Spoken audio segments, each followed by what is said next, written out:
Listen up, Leeds United supporters scattered across the globe. From the passionate souls packed into Elland Road to those watching from their living rooms. In every corner of the planet, this is your moment. The energy is absolutely electric right now. And trust me when I say, what I'm about to share with you will have you feeling every single emotion possible. We've got a massive clash coming up, and oh boy, do we have some stories that are going to shake you to your core. Picture this, a goalkeeper battle that's keeping Fark up at night. An injury blow that could derail our entire attacking flow. And a teenage sensation who's got Premier League giants absolutely drooling over his talent. Before we dive into this absolute roller coaster, do me a favor, smash that like button right now. And if you're not subscribed yet, what are you even doing? Hit that subscribe button and turn on notifications because you do not want to miss a single update about our Leeds United. Now, let me paint you a picture. There's a number one who's been pulling off worldies but can't seem to lock down that precious clean sheet. There's a Welsh speedster who's just been dealt a crushing blow. That'll leave us short-handed for weeks. And there's a 16-year-old kid whose surname alone sends shivers down the spine of every Leeds fan. The tension is real, the stakes are sky high. So here's the question burning in every white supporter's mind right now. Can we handle what's coming our way, or are we about to see our season take a dramatic turn? Let's get into it. Here we go. The first revelation that's got social media buzzing and every Leeds fan in heated debate. It's all about who's going to stand between those posts when Tottenham roll into Elland Road. And the man at the center of this storm, Karl Darlow. That's right, Karl Darlow versus Lucas Perry, the battle for the gloves. And Daniel Fark might have just dropped the biggest hint yet. Let me break this down for you like I'm sitting next to you in the pub, pint in hand. Darlow has been absolutely immense in the last 3 matches. The Welsh number one has been pulling off saves that have us jumping off our sofas, making stops that lesser keepers would never even attempt. He's been diving, commanding, showing the kind of presence that makes you believe we can keep anyone at bay. But here's the catch, and it's a big one. He hasn't managed to keep a clean sheet yet, not one. 4 goals conceded across 3 games, and while most of them weren't his fault, that stat is sitting there like an unwanted guest. Every Leeds supporter knows we need that defensive stability. Now enter Lucas Perry, the man who's been sidelined with injury but has to clean sheets in just 3 games. Earlier this season, you hear that? TWO clean sheets. That's the kind of defensive solidity that wins you matches in this brutal Premier League landscape. But even Perry wasn't exactly convincing when he played those games, despite the clean sheets. There were moments of uncertainty, times when the defense looked shaky. It's a proper conundrum for Fark. So what's Fark going to do? Well, Leeds might have just shown their hand. In the last 24 hours, the club posted something on social media that's got everyone reading between the lines. And it's all pointing toward Darlow keeping his spot for a 4th consecutive game. And you know what? I think Darlow absolutely deserves it. Think about that Semenyo free kick. Sure, maybe the wall positioning could have been better.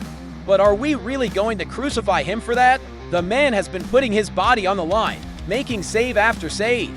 Fark kept Pascal Struijk in the team over new signing Jack Abidjal, showing he rewards form. The defense is looking solid too. Jayden Bogle has been getting rave reviews. Joe Rodon was in Troy Deeney's team of the week. Add Gabby Gudmundsson to that mix and you've got a backline ready for war. But here's where my heart starts racing. This decision against Tottenham could genuinely make or break our result. One wrong call, one moment of hesitation, and we could be staring at another painful defeat. The pressure is absolutely immense. So Darlow gets the nod, right? That's what all the signs are pointing toward. But wait until you hear what's happening with our attack, because that's where things go from concerning to absolutely devastating. Oh no, nitrogen monoxide. Just when you thought we were building momentum, just when the attacking play was starting to click, just when we were looking dangerous, boom, reality hits us like a sledgehammer. Dan James, our Welsh wizard, our speed demon, our game changer on the right flank, he's out. And not just out for this weekend, we're talking for the 6 weeks on the sidelines. Let that sink in. 4 to 6 weeks without one of our most important weapons. Daniel Fark stood in front of the media and delivered what he called not great news, and mate, that's the understatement of the century. James rolled his ankle in training, and just like that, our attacking options have been absolutely gutted. The frustration, the anger, the sheer disbelief. Do you remember how good James was looking?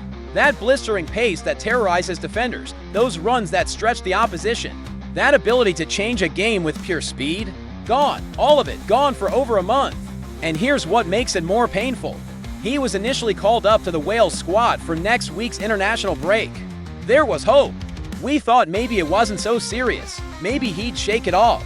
Craig Bellamy named him in the squad, but no. The medical staff took a closer look, and the verdict came down for to 6 weeks minimum. And you want to know what makes this even worse? Willy Gnonto is still a major doubt, our other pacey winger who could have stepped in. So now we're looking at Brendan Aronson holding down that right flank. Don't get me wrong, Aronson got a standing ovation from the Elland Road faithful last time out. The fans recognize the effort. But is he Dan James? Can he provide that same lightning-quick threat? The tactical implications are absolutely massive. Jack Harrison is preferred on the left, so he's not moving over. Gnonto's fitness is questionable. We're essentially going into one of the biggest games with our attacking options severely limited. And against Tottenham, no less. Against a team sitting 4th in the Premier League table. Playing under new manager Thomas Frank and looking absolutely formidable. Think about this. Tottenham have won their last TWO games at Elland Road. They're looking to make it 3 in a row for the first time in their history. The pressure on Dominic Calvert-Lewin and Noah Okafor just went through the ROOF. These boys need to be clinical, ruthless, unstoppable. Our midfield, Ethan Ampadu. Anton Stats joined 3rd in the entire Premier League for chances created. And Sean Longstaff nominated for Player of the Week. They're going to have to create MAGIC. And there's more bad news. Lucas Perry is also confirmed out for Tottenham. So that goalkeeper debate settled by default because Perry isn't even available. The injury crisis is real. We're walking into battle depleted, missing key players. But you know what? This club thrives when the odds are against us. Still, losing James for that long, that genuinely hurts our chances. Now we're talking. After all that doom and gloom, it's time for the story that's going to put that fire back in your belly. It's time to talk about the future. It's time to talk about a 16-year-old kid who's got the entire football world taking notice. Harry Gray. That surname should send chills down your spine. This young man is the 5th member of the legendary Gray family to play for Leeds United. The 5th. That's not just coincidence. That's legacy. That's destiny calling. And guess what? He's just signed professional terms. The deal is done. Leeds United will announce it next week when Harry turns 17. Already making waves that have Tottenham, Manchester City, Aston Villa, and Newcastle United watching his every move. Let me give you the numbers. 7 goals and 2 assists in just 7 U21 games this season. The kid is absolutely tearing it up. Every time he steps on the pitch, something magical happens. Defenders can't handle him. And the timing, perfect. Because guess who's coming to Elland Road on Saturday? Archie Gray, Harry's older brother. The same Archie who left Leeds for Tottenham. Can you imagine the emotions in the Gray household? But here's what gets me fired up. Leeds are holding onto their young talents. After losing Archie, after seeing academy graduates leave, Leeds have locked down Harry Gray. Graham Bailey confirmed it. Leeds are very excited with Harry Gray. His new deal is done. Now, let's be realistic. Harry is 4th choice striker behind Calvert-Lewin, Joel Pirro, and Lucas Mecha. He's worn number 45 and been on the bench twice this season. Fark isn't rushing him, and that's the right approach. But the potential? Limitless. He's the one striker Leeds would least want to lose. The club knows it, rival clubs know it. This is generational talent, family legacy. While we're dealing with injuries, we've got this beacon of hope in our academy. This contract is a massive victory. This is the kind of move that pays dividends for years. Harry Gray staying at Leeds is as important as any transfer. So what now, White's faithful? We've got Darlow ready to secure that clean sheet. We've got the devastating news that James will miss for 6 weeks. And we've got the incredible news that Harry Gray has committed his future. Saturday will be everything. Elland Road will be rocking. We're wounded, yes, but we're Leeds United. Smash that subscribe button. Drop a comment. What's your predicted score line? Are you confident Darlow can keep a clean sheet? How long before we see Harry Gray in the Premier League? Can this squad, depleted by injuries but strengthened by spirit, secure a result that keeps our season alive? Marching on together. We are Leeds.